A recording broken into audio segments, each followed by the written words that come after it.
Hello student, welcome in the biology lecture. बघा, आता आपण लास्ट टाइमला रेप्लिकेशन ऑफ डीएनए स्टार्ट केलं होतं. मी तुम्हाला सांगितलं होतं की दिस इज द व्हास्ट पोर्शन. हा आपण पहिल्या पार्ट मध्ये आपण 2च पॉइंट कव्हर करू शकलो. तर आपले एका पार्ट मध्ये आता राहिलेल्या पार्ट मध्ये पूर्ण 7चे पॉइंट कव्हर होण्यासाठी मी तुम्हाला पूर्ण ज्या नोट्स आहेत त्या नोट्स मी तुम्हाला बोर्डवरती लिहून दिलेल्या आहेत. आता याचे पॉइंट्स मी तुम्हाला 1 बाय 1 एक्सप्लेन करतो. बघा, आता तुम्हाला काय करायचं आहे की आपले पहिले जे 2 पॉइंट आहे, पहिलं कोणतं आहे ऍक्टिव्हेशन ऑफ न्यूक्लियोटाइड, दुसरा कोणता पॉइंट आहे point of origin or initiation point. इथपर्यंत आपण मागच्या लेक्चर मध्ये आलेला आहोत, पहिल्या पार्ट मध्ये आलेला आहे. तर या दुसऱ्या पार्ट पासून बघा, आता तिसऱ्या स्टेप पासून तर पूर्ण हा जो बोर्ड आहे, पूर्ण 10 फुटाचा बोर्ड पूर्ण भरलेला आहे. तर 7व्या स्टेप पर्यंत, आणि ही डायग्राम ऑलरेडी तुम्ही ड्रॉ केलेली आहे. मी तुम्हाला सांगितलं होतं की डायग्राम ड्रॉ करून ठेवायची. आपल्या मागच्या लेक्चर मध्ये आपण 2 पॉइंट घेतल्यानंतर, प्रोसेस मधले 2 पॉइंट घेतल्यानंतर तुम्ही डायग्राम ऑलरेडी ड्रॉ केलेली आहे.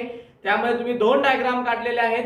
तर त्यानंतर ह्याच्या आहेत 3 पासून तर 7 पर्यंतच्या स्टेप ह्या काय आहे. पहिली गोष्ट म्हणजे काय झालं, आपलं रेप्लिकेशन मध्ये सुरुवात कशी झाली, ऍक्टिव्हेट झाल्या आधी न्यूक्लियोटाइड, त्यानंतर मग पॉइंट ऑफ ओ जो आहे तिथं काय झालं, 2 स्ट्रँड असे वेगवेगळे झाले. त्याला म्हणतात सेपरेशन अँड अनवाइंडिंग. म्हणजे 2 स्टेप पर्यंत हे जे 2 स्ट्रँड आहेत, हे 2 स्ट्रँड त्या पॅरेंट डीएनए पासून काय झाले, सेपरेट झाले आणि अनवाइंडिंग झाले. अनवाइंडिंग म्हणजे काय, एकामेकामध्ये गुंडाळणे त्याला म्हणतात वाइंडिंग, आणि वेगवेगळे होणे याला म्हणतात अनवाइंडिंग. अनवाइंडिंग पर्यंत आपण मागच्या पिरियडला आलो होतो. ओके, मग आता बघा इथं काय दिलेलं आहे, तिसऱ्या स्टेप मध्ये अनवाइंडिंग ऑफ डीएनए मॉलिक्यूल. आता अनवाइंडिंग ऑफ डीएनए मॉलिक्यूल कोण करते, तर enzyme DNA helicase break the hydrogen bond. बघा कोणतं enzyme, the enzyme DNA helicase hydrogen bond काय करते, ब्रेक करते. कोणत्या पॉइंट जवळचा, ही जी ओ पॉइंट आहे इथला ओरिजिनचा जो पॉइंट आहे तिथं त्या न्यूक्लियोटाइड मधला hydrogen bond DNA helicase enzyme break करते. मग ब्रेक झाल्यानंतर the strand of DNA separate and unwinding, म्हणजे ते सेपरेट होतील, अनवाइंड होतील. Unwinding is bidirectional. Look at this, unwinding is bidirectional. Unwinding कशी असते, तिची डायरेक्शन किती असते, 2 डायरेक्शन मध्ये होत असते, म्हणून त्याला म्हणतात bidirectional. And each separate strand acts as a template. वेगवेगळे झालेले स्ट्रँड काय म्हणून काम करतात, ते टेम्पलेट म्हणून काम करतात. Look at here, leading template and lagging template. हे एवढी जी डायग्राम आहे, या डायग्रामच्या भरोश्यावर आपण हे सर्व आता एक्सप्लेन करणार. लीडिंग टेम्पलेट तयार झालं, लॅगिंग टेम्पलेट तयार झालं. मग हे जे 2 सेपरेट झालेले स्ट्रँड आहेत, 2 separate strand are prevented from recoiling. त्यांना पुन्हा रिकॉइल होऊ देत नाही. आणि रिकॉइल न होऊ देणारा कोण आहे, तो SSBP, that is single strand binding protein. If exam मध्ये असा क्वेश्चन विचारला, what is the function of SSBP किंवा what is the long form of SSBP, single strand binding protein. and what is the function of SSBP? It prevent the recoiling or rejoining of DNA strand which is already unwind in the unwinding of DNA molecule process. त्यांना पुन्हा जवळ येऊ देत नाही, त्यांना unwind होऊ देत नाही, त्यांना वाइंड होऊ देत नाही, जॉईन होऊ देत नाही. मग रेप्लिकेटिंग फोर्क. आता रेप्लिकेटिंग फोर्क कसा असते, आपण डायग्राम मध्ये तो अशा प्रकारचा काढलेला आहे. बघा, अशा प्रकारचा आपण काढलेला आहे. This is called as the inverted Y. याला काय म्हणतात, इन्व्हर्टेड वाय. इन्व्हर्टेड वाय म्हणजे उलटा वाय, वाय शेप नाही. कसा आहे ते, इन्व्हर्टेड वाय शेप स्ट्रक्चर आहे. बघा ना, इन्व्हर्टेड वाय शेप कसा, आता हा समजा असा डीएनए आहे, हा डीएनए हा इथून असा वेगळा होते आणि हा कशासारखं स्ट्रक्चर तयार करते, just like the inverted Y. उलट्या वाय सारखं स्ट्रक्चर ते तयार होते तिथं. बघा मग आता काय दिलेलं याच्यामध्ये, E separate strand acts as a template for synthesis of new strand. मान्य आहे आपल्याला की हे काय, प्रत्येक जे सेपरेट झालेलं स्ट्रँड आहे ते टेम्पलेट म्हणून ऍक्ट करते. रेप्लिकेटिंग फोर्कच्या स्टेप मध्ये आपण बघा, ही पुढची स्टेप आहे. रेप्लिकेटिंग फोर्क तयार कसा होते, जो इन्व्हर्टेड वाय काढला आपण. The point form due to separation and unwinding of 2 strand appear like, look at this word, appear like inverted Y shape. कसं दिसते ते? इन्व्हर्टेड वाय शेप स्ट्रक्चर दिसते, उलट्या वाय सारखं स्ट्रक्चर दिसते आणि त्या उलट्या वाय सारख्या स्ट्रक्चरला inverted Y shape structure called as replicating fork. खूप सारे क्वेश्चन्स तयार होतात यामध्ये की रेप्लिकेटिंग फोर्कचा शेप कसा आहे, तर तुम्ही जर वाय शेप लिहिला तर हे चुकीचं राहील. इन्व्हर्टेड वाय, उलट्या वाय सारखं स्ट्रक्चर त्याच्यामध्ये तयार होते.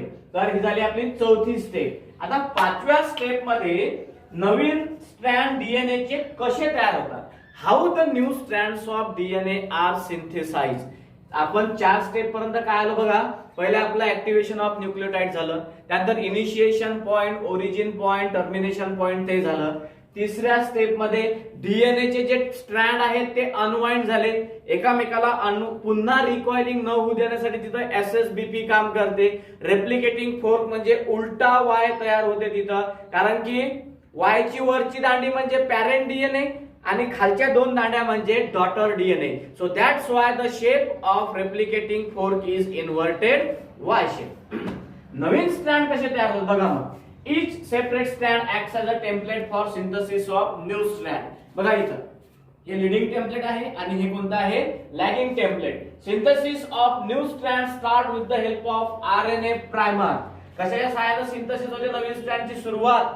कशा सहाय्याने होते तर आरएनए प्रायमरच्या सहाय्याने नवीन स्ट्रँड तयार होण्याची सुरुवात होते. RNA primer associate with 3' end of template.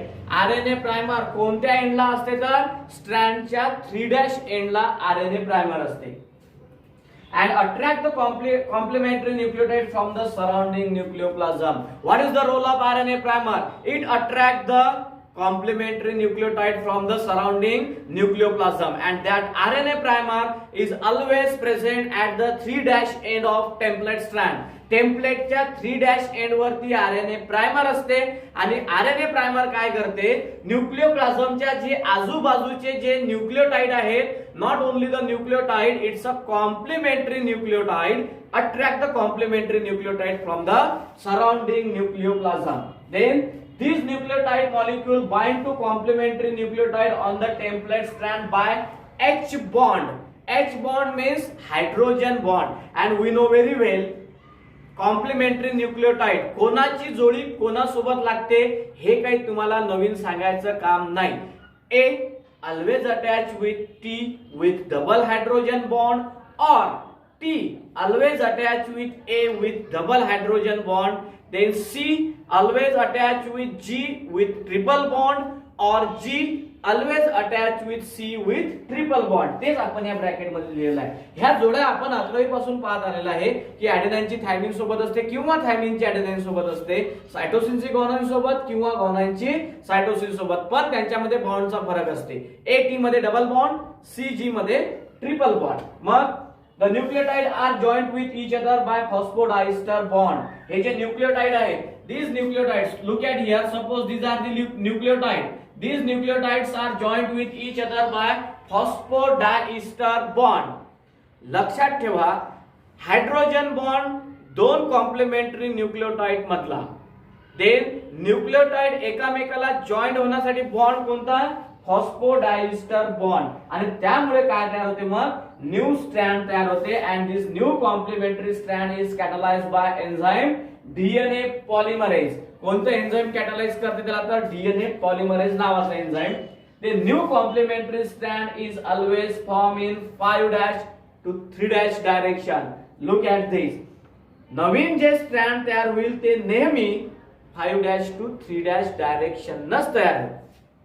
बघा इथं हे नवीन स्ट्रँड तयार झालं 5' to 3'. बघा इथं आपल्याला द्यायचं राहिलं 5' to 3', then 5' to 3'. It means the newly synthesized strand or the new strand of DNA is always formed in 5' to 3' direction. त्याची डायरेक्शन नेहमी करता 5' to 3' हीच राहते. मग आता आपण 5वी स्टेप कंप्लीट केलेली आहे की नवीन स्ट्रँड कसं तयार होते. नवीन स्ट्रँड कसं तयार होते? मग जे 2 आहेत जुने old strand acts as a template, leading template and lagging template. Then RNA primer RNA primer सर्वात महत्वाचा आहे.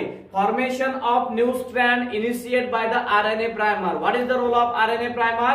RNA primer attract the complementary nucleotide from the surrounding nucleoplasm. Surrounding nucleoplasm पासून तो कॉम्प्लिमेंटरी न्यूक्लियोटाइड अट्रॅक्ट करते. मग हे complementary nucleotide एकामेकासोबत joint होतात with the help of hydrogen bond. आणि ब्रॅकेट मध्ये आपण लिहिलेला आहे ए डबल बॉन्ड टी और T double bond A.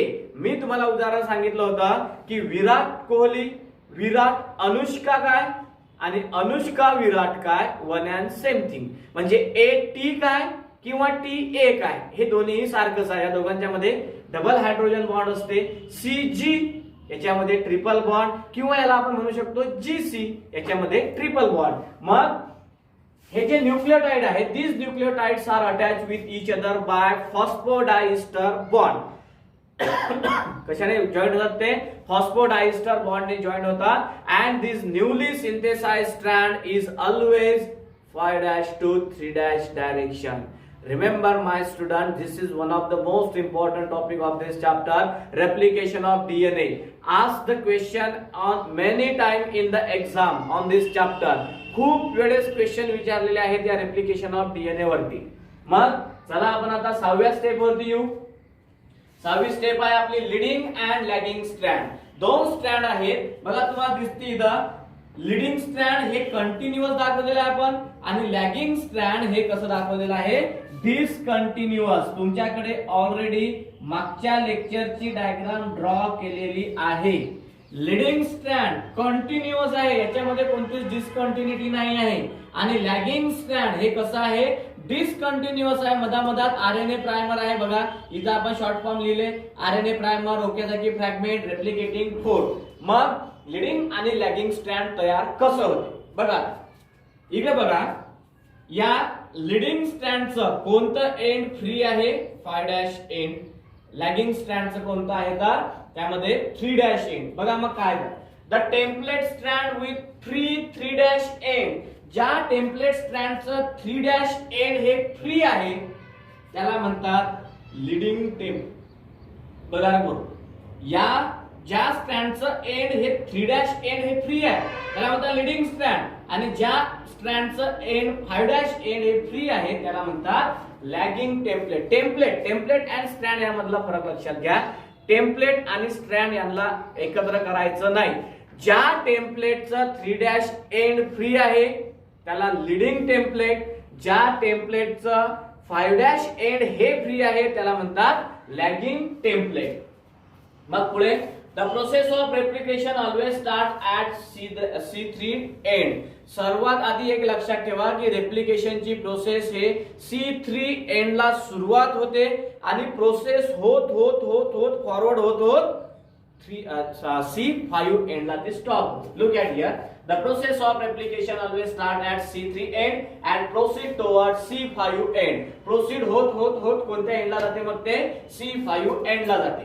In replication of DNA, two newly synthesized strands are developed. दोन स्ट्रँड यामध्ये डेव्हलप होतात. आपल्याला माहित आहे की जे कंटिन्युअस आहे बघा, लीडिंग स्ट्रँड कंटिन्युअस आहे आणि टुवर्ड द रेप्लिकेटिंग फोर्स. जे स्ट्रँड कंटिन्युअस आहे रेप्लिकेटिंग फोर्स कडे आहे त्याला म्हणतात लीडिंग स्ट्रँड. आणि जे स्ट्रँड डिसकंटिन्युअस आहे आणि रेप्लिकेटिंग फोर्सच्या अवे चाललं, त्याच्या बाजूला चाललं किंवा त्याच्या दूर चाललं त्याला म्हणतात lagging strand. Look at my dear student, what is meant by leading strand and lagging strand? In the process of replication, two strands are formed, that is leading strand and lagging strand. The strand is continuous and toward the replicating force. जे strand continuous आहे replicating force कडे जाते त्याला म्हणतात leading strand. आणि जे strand discontinuous आहे आणि रेप्लिकेटिंग फोर्सच्या बाजूला चाललं त्याला म्हणतात लॅगिंग स्ट्रँड. बघा मग the process of replication always start at C3 end and proceed towards C5 end. हे पाहिलं. In replication of DNA, two newly synthesized strands are developed. One strand developed continuously toward replicating force called as leading template. हे बघा इथं हा शब्द लक्षात ठेवा. कुठं? toward आणि continuously. Continuously toward replicating fork त्याला म्हणतात लीडिंग स्ट्रँड, आणि another new strand develop discontinuously away from replicating fork. Diagram मध्ये तुम्हाला सरळ दिसते म्हणून मी इथे डायग्राम काढली पुन्हा की जे स्ट्रँड कंटिन्युअस आहे आणि रेप्लिकेटिंग फोर्क कडे येऊन राहिलं त्याला म्हणतात लीडिंग स्ट्रँड. जे स्ट्रँड डिसकंटिन्युअस आहे आणि away from the replicating fork, replicating फोर्कच्या दूर चाललं त्याला म्हणतात lagging strand. The synthesis of lagging strand take place in the form of small fragments. Small fragmentच्या स्वरूपामध्ये लॅगिंग स्ट्रँड तयार होते. बघा रे पोरो आता काय, हा पण एक इम्पॉर्टंट पॉइंट आहे. हे जे आहे लॅगिंग स्ट्रँड स्मॉल फ्रॅगमेंटनी बनते. समजा फॉर एक्झाम्पल बघा आता इथं हा समजा एक पेन आहे sir, consider these are all the fragments, these are Okazaki fragments. Look at here, suppose हे कोणता आहे लॅगिंग स्ट्रँड आहे, तर लॅगिंग स्ट्रँड स्मॉल फ्रॅगमेंटनी तयार होते and that fragments are called as Okazaki fragments. कोणत्या फ्रॅगमेंट्स म्हणतात त्यांना Okazaki फ्रॅगमेंट, कारण की Okazaki नावाच्या शास्त्रज्ञाने ते डिस्क्राइब केलेलं आहे म्हणून त्याला म्हणतात Okazaki फ्रॅगमेंट. समजलं काय? हे तीन पेन आहे, समजा तीन फ्रॅगमेंट आहे. कशा आहेत ह्या? डिसकंटिन्युअस आहे. मग यांना जोडण्यासाठी जे एन्झाइम आवश्यक असते, the name of that enzyme is DNA ligase enzyme. Look at this. कोणत्या एन्झाइमनं जोडल्या जातात? त्या डीएनए लायगेज एन्झाइमनं त्या एकामेकासोबत जोडल्या जातात. कोण? ओकॅझॅकी फ्रॅगमेंट. बघा जे लीडिंग स्ट्रँड आहे त्याच्यामध्ये तर काही फ्रॅगमेंटचा विषयच नाही आहे, कारण की ते कंटिन्युअस आहे. आणि लॅगिंग स्ट्रँड कसं बनते? फ्रॅगमेंटनी बनते. मग या फ्रॅगमेंटला जॉईन करणं आवश्यक आहे. मग या फ्रॅगमेंटला पहिली गोष्ट नाव कोणतं आहे? ओकेझॅकी फ्रॅगमेंट, कारण की ओकेझॅकी नावाचे शास्त्रज्ञांनी याला डिस्क्राइब केलेलं आहे. मग ह्या अशा असून चालणार नाही, मग याला जोडावे लागतील. मग या जोडतात कशाच्या सहाय्याने? तर डीएनए लायगेज एन्झाइमच्या सहाय्याने जोडतात. Look at here, Okazaki fragments are joined by enzyme DNA ligase. DNA ligase enzymeच्या सहाय्याने ते जॉइन करतात. ते RNA polymerase remove DNA polymerase. RNA polymerase DNA polymerase remove करते. DNA polymerase RNA polymerase ला remove करते आणि finally DNA gyrase form double helix to form daughter DNA molecule. आणि finally काय होतात? मग 2 daughter DNA molecule तयार होतात. आणि या रेप्लिकेशन ऑफ डीएनए मधली जी लास्ट स्टेप आहे तिचं नाव आहे formation of daughter DNA molecule. मी तुम्हाला रेप्लिकेशन शिकवण्याच्या आधीच सांगितलं होतं की पॅरेंट डीएनए आणि 2 डॉटर डीएनए हे एकदम एकामेकासोबत सारखेच असतात. They are exact copy of the parent DNA. Daughter DNA in the process of replication, daughter DNA are always exact copy of the parent DNA. त्यांची एकदम एक्झॅक्ट कॉपी असते. मग त्याच्यामध्ये 50% पार्ट हा त्या पॅरेंट डीएनएचा असते आणि 50% पार्ट हा नवीन तयार झालेल्या स्ट्रँडचा असते. म्हणून या रेप्लिकेशनला म्हणतात सेमी कन्झर्वेटिव्ह रेप्लिकेशन. सेमीचा मिनिंगच तो आहे की 50% पार्ट पॅरेंट डीएनएचा, 50% पार्ट न्यूली सिंथेसाइज्ड डीएनएचा. So that's why this type of replication called as semi conservative replication. So look at the last step of the replication of DNA. At the end of replication 2 daughter DNA molecules are form. माहिती आहे आपल्याला. In each daughter DNA molecule 50% part of parent DNA and 50% part of newly synthesized DNA. Hence, this process is described as semi-conservative replication. Why this is called as semi-conservative replication? Because the 50% part in the daughter DNA come from the parent DNA and 50% part is from the newly synthesized DNA. So that's why 50-50. So that's it is described as the semi-conservative replication. So these are all the 7 steps of semi-conservative replication. Process of semi-conservative replication ला मागच्या part मध्ये आपण सुरुवात केलेली आहे.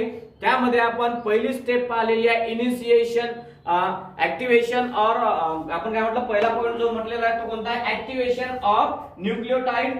Then दुसरा आहे point of origin.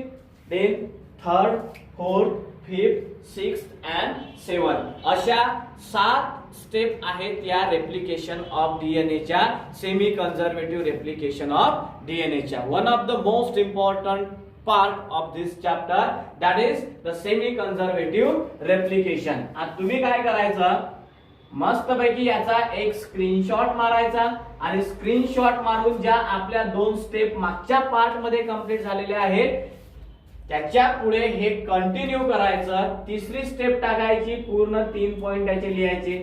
4थी step टाकायची, ही छोटीशी स्टेप आहे म्हणून त्याचे आपण पॉइंट केलेले नाही आहे. 5वी स्टेप यामध्ये 5 पॉइंट आहेत. देन 6वी स्टेप यामध्ये तुम्हाला 3, 4, 5 पॉइंट आहेत आणि जी 7वी स्टेप आहे ही पण छोटी आहे, त्याचे पॉइंट केलेले नाही आहे. तर ह्या अशा 7च्या 7ही स्टेप या सेमी कन्झर्वेटिव्ह रेप्लिकेशनच्या प्रोसेसच्या तुम्हाला लिहायच्या आहेत. जेव्हा एक्झाम मध्ये describe the semi conservative replication of DNA तुम्हाला विचारण्यात येईल, हा लॉंग क्वेश्चन समजा तुम्हाला विचारण्यात जेव्हा येईल तेव्हा तुम्हाला डायग्राम प्लस याच्या 7च्या 7ही प्रोसेसच्या तुम्हाला स्टेप लिहाव्या लागतील. ओके, तर नेटकेपणे तुमचे जे नोटबुक आहे त्या नोटबुक मध्ये तुम्ही सर्व गोष्टी, मी जेवढे काही लेक्चर घेऊन राहिलो ऑनलाईन ते लेक्चर तुम्ही त्याच्यामध्ये नोट डाऊन करून घ्यायचे. स्वतःचं नोटबुक चांगल्या प्रकारे मेंटेन करायचं आणि जेव्हा ऑफलाईन क्लास सुरू होतील तेव्हा मी तुमच्या सर्वांचे नोटबुक हे चेक करणार आहे. ओके, तर 2 स्टेप ऑलरेडी तुमच्या झालेल्या आहेत. 3ऱ्या स्टेप पासून तर 7व्या स्टेप पर्यंत कंटिन्यू या प्रोसेसचे पॉइंट लिहून घ्यायचे आणि ही प्रोसेस कंप्लीट करून घ्यायची. So in this way we completed the vast process of replication of DNA. Not only the replication of DNA, this is called as the semi conservative replication of DNA. Okay, so the remaining part of this chapter we will see in the next lecture. Thank you.